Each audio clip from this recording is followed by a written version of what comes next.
Thank you, Vice President Gore. It's a great honor to be here tonight. I'd also like to say congratulations to the Johnson family and to Elizabeth McCormick and to Jonathan for having such a successful dinner and for everything he's done at WRI. You know, I'm here tonight really as a guest. I sit among you and can feel the passion that you've had, many of you, for decades to support this movement and this process and all the progress that you've made. And I'd say congratulations. You know, but I'm here really in a different direction. You know, I do lead a company that has been around for 125 years. When you've been around for 125 years, you do collect a few Superfund sites along the way. And I always tell people that if Google reaches 100, Google will have a Superfund site someday. And so we live in this world, and we're a big corporation in this country and have been around a long time. But I'm here tonight really, and the case I would make is I'm here as a business leader that works for investors, that's responsible for customers and employees, that sees the world in a broader context, that knows that we have to be a good citizen, both today and in the future. And in 2004, when I was leading GE, I began to see in a number of businesses real technologies that had real applications about energy efficiency and environmental technology. And at that time, together with some of my GE colleagues, really tried to study the science, really tried to study the public policy, tried to study the trends. And I'd say inside our company, we became convinced that, and to do the things that we're trained to do. In other words, you come here tonight having studied the environment or public policy for a long time. You know, my training is to study science and trends and customer research and things like that, and that's what I bring to the party. And so the conclusion that we took over almost a year was that the science really around global warming was compelling. That the technology that could provide solutions was available, that customers wanted solutions, that while they might, you know, our customers might not want to see regulation, they wanted to be led, that society had reached a sea change, and that this activity, this leadership, whether we wanted to face it or not, was going to happen outside the United States without us. So that it was our job, we thought as a company, to get ahead of it. And it's as simple as that. We looked at it as a business problem, as a business opportunity, and I would say it was at that time in 2004 that we really collectively, we decided, our leadership team decided, that the opportunity to provide environmental solutions was going to be one of the big 4 or 5 themes of our generation of business leadership, and we didn't want to follow, we wanted to lead. So in 2005, we launched an initiative called Eco-Imagination. And in our own way, you know, I think what we've stood for as a company and what's allowed us to last for more than 100 years is that we're performance-based, we're metric-based. We don't allow ourselves in many ways hobbies. You know, in other words, I'm proud of our reputation for social responsibility, but when we can turn things into a business opportunity, that's when we can really shine. And so with Eco-Imagination, we really distilled it around 4 big themes that we thought were very measurable and very accountable.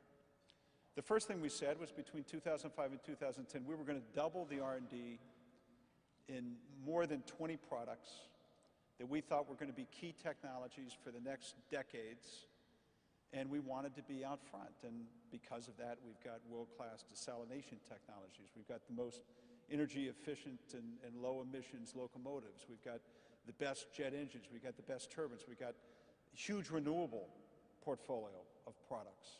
So we really doubled down on technology, number one. Number two, and quite surprisingly, we decided to reduce our own greenhouse gas emissions by 1%, or effectively 35% by net 1%. And with higher energy costs, that actually saved money. We thought this was going to be an expense. But because we did it, we're actually saving $100 million a year for our investors. The third thing we said we're going to do was we're going to be very commercial. We were going to try to double our revenue. We were going to try to establish a very strong position with our customers. And we went out to the marketplace in a very aggressive way. And I got to tell you, the results are fantastic. In 2004, in the 20 eco-imagination products we outlined, we had $6 billion in revenue. In 2006, that's $12 billion in revenue. In 2006, we took $20 billion of orders in 20 eco-imagination products and have $40 billion of backlogs. So, I say at GE, really, we're just like any other company except we have more zeros. 40 billion is a lot of money, even for GE. And the calculation I would say is for our investors, by 2010, this is going to be maybe 10 cents a share in the value of GE. And the last thing we said we'd do is we're going to be transparent. So we publish how we're doing, we publish our goals, we publish that we want to be active, and we also, not just in the United States, but around the world, have helped shape public policy, because we think if there's a way to let the market work in this country around environmental technology, that there's so much technology out there that can solve problems. Now, I would say, I've learned two things. One is that green is green. One is that green is green, and there's nothing wrong with that.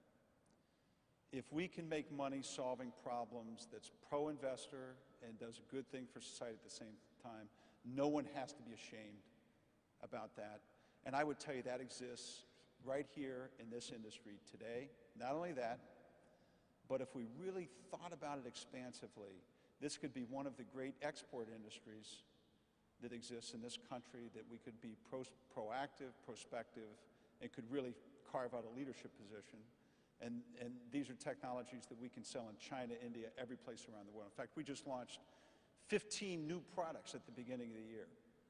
They're going to be engineered around the emerging markets that have to do with eco-imagination. Our next 15 technologies are going to all be built around the markets in China and India and Africa and the Middle East. So green is green, and there's nothing wrong with that.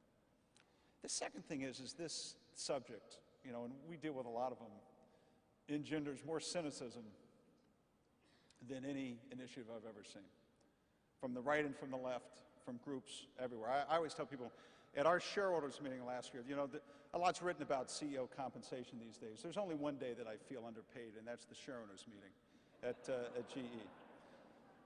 And every year there's a great Sister Pat, who cajoles me to say, GE, clean up the Hudson, you got to do that.